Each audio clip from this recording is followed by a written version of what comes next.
everybody, welcome to my YouTube channel. I'm Dr. Angel Storm. If you haven't already, be sure to subscribe to my channel below and turn on the little bell so that you're notified whenever I upload a new video to this channel. Today I am talking to you about why people allow themselves to be the side supply for narcissists, even for years, without holding the narcissist accountable for any of that stuff that they're doing or demanding that they change. So first of all, this kind of goes into the reason why people are with narcissists in the first place, especially when it's like a romantic relationship. When you know that that person really isn't dedicated to you, you guys don't have the same values, right? You don't have the same goals in life, and you know that those things are not in alignment, not in agreement with one another. Why do you continue to be with them? I've done tons of videos that talk about the trauma bond, that talk about the grooming of being acceptable supply for a narcissist, such as developing something called egoism. I talk a lot about these things. So there are biological, physiological, and emotional and mental environments that are consciously created by the narcissist to create essentially a cage that the person is put in. That is absolutely true for everybody who's involved with a narcissist in one way or the other. But for somebody who's like, for example, you know the narcissist is married, and yet you are still continuing to see the narcissist. Why would you ever put yourself in that position? Why would you continue to do it for years, right? The thing is that it always comes back down to self-worth and your identity, because somebody who knows their true worth would never allow themselves to be treated this way, no matter how good they're treated as somebody who is the supply, right? Regardless of, sometimes narcissists will pay for everything. So they'll buy them a house, they'll buy them a car, right? They pay all of their bills, they set them up in a living situation that is hard to leave. And the narcissist knows this, and that's why they will do it. But again, if you ever check out my videos that talk about narcissists and money or narcissists and gifts, I have a few different videos that cover these topics. It's always in exchange for something. There is never anything for free. And so the narcissist will essentially believe that they own you and that you must do whatever they say. You must put up with whatever situations they put you in. And that's true. And a lot of people are okay with that. Yeah, this is like something that they are okay with. At least I get to see the narcissist X amount of days in the week or X amount of times during the year. The person who is the side supply for the narcissist has already decided that it's okay because at least they have the narcissist in their lives. This is somebody who loves the narcissist, which I would definitely describe that as, you know, what we call a trauma bond. Used to be called Stockholm syndrome, and they're the same, which is that you are trained to think that emotional response that you are having, and that is causing now a chemical release in your brain to flood your body with hormones and different kinds of chemicals, is love, which that is not true. You're just programmed to believe that that's love. And so again, this comes down to self-worth. You think that your identity is tied up into that narcissist and how much time they spend with you, or how much stuff they buy you. You believe that stuff is the evidence of their love. So you believe that you actually love the narcissist. And that's one of the reasons. Number two is that, again, there's not been any kind of development of this person's identity. So they are looking for somebody to make things stable in their life, even on the outside, even though their internal world is not stable.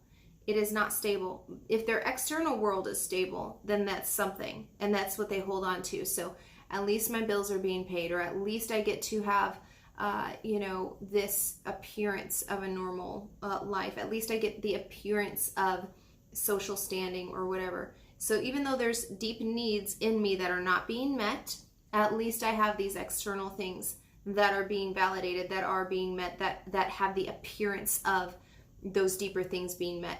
And I've talked a lot about also how victims of narcissistic abuse can start to mirror things that the narcissist is doing. So you learn that behaviors that the narcissist portrays are acceptable, and then you start to do those behaviors even though you're not a narcissist. You just believe that those things are now acceptable because you've been around those behaviors for so long. You know, this is true of any kind of situation. You know, if you're raised in an environment where theft is normal, where stealing is the norm, it might not be okay. Something in you is like, that doesn't seem right. But if everybody is doing it, it becomes the norm, and the conviction that comes along with doing that activity, it grows less and less the more that it happens. So the same thing is true with narcissistic behaviors. So while the narcissist is a master at putting up a facade, and you don't believe that that's okay, and you don't want that for your life, if you're around it long enough, it becomes the norm. And so while those deeper things about yourself are not being met, your external needs are being met, and it has a certain type of appearance to it. And that becomes the place that you settle for. You say, it's okay. You know what? It's okay. At least it looks the certain way. And I have the appearance that, you know, we're together, or I have the appearance of a healthy life, a normal relationship, whatever it is that you're looking for, you have that appearance.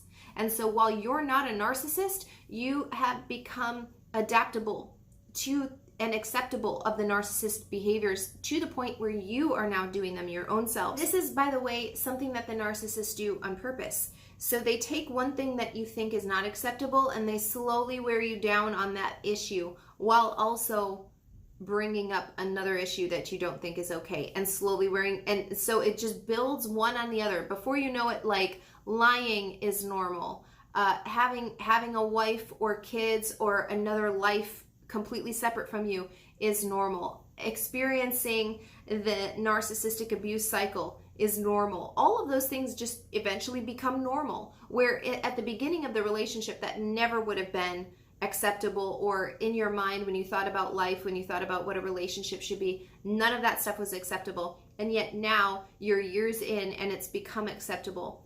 That's also another reason why people stay with the narcissist, even though they know that they're a side supply, right? For the narcissist is that, well, I've already spent 10 years of my life doing it. You know, I've already invested 10 years of my life. I'm not going to go and try to get out of this relationship and start over. So the way that people weigh and measure the cost and benefit, the way that they do that analysis for their own selves is different, but mostly those are the reasons why people will stay with a narcissist, even when they know that the narcissist is either already married or has a separate life or has no intention of ever changing their own selves and making that relationship official or legitimate, or, you know, changing any kind of dynamic about the relationship. The person just really doesn't have the willpower, the internal, like, motivation to change it. Yes, there can be other reasons why they don't do it, right? Because what if you're in that situation, but now you have children, whether they're with or without with the narcissist or with somebody else? If you have children, but you know that your bills are getting paid, it's like, why not just stay? Or if you have a certain type of job, and maybe the narcissist has nothing to do with you're not dependent upon the narcissist for finances of any kind, but you just need to have a certain appearance for your job. Well, the narcissist can just show up and, you know, for job functions or whatever, to have that appearance. And because the narcissist is so charming, they totally fit into, you know, that role that you're looking to have them fill, like once a month or whatever. There's a lot of different reasons why people will continue to stay with the narcissist. And so there can be external reasons as well, where it's not just about that person not wanting to deal with something or not wanting to deal with the deeper issues of themselves. Like, there really is, you know, a job or children or a future or whatever. This could be applicable, by the way, to siblings. Lots of times when the narcissist is doing something they have like a favorite sibling, and they always like get along together. Usually that's either a flying monkey or a narcissist themselves. And then that like third or fourth sibling, they're just left out, except that when the narcissist needs something, right? And that now that person is so starved for attention, that other sibling is so starved for attention, that when the narcissist calls upon them, they can't possibly say no, even though they know that the cycle is going to end badly, right? It's going to end up with them being discarded, with them taking the blame for something that the narcissist does. Whatever the situation is, they know it's going to end badly, and yet their desire to belong, their desire for a relationship with that person is so strong that they cannot see the situation clearly enough to make a different decision, to make a different choice in that moment when the narcissist calls upon them to fill that space or to fill that role. So that's another reason. This is a really complicated issue. It's going to vary by situation for sure. But I hope this video helps give you some perspective on why side supplies don't leave the narcissist, and why they continue to allow the narcissist to do what they do, even for years, even for decades. For decades, this can go on. And sometimes it never changes. Their entire lifetime can be spent in this cycle. And that's a sad reality. But I do hope that this video helped shed some light on it, gave you some clarity on this subject. And again, if you haven't already, be sure to subscribe to my channel below.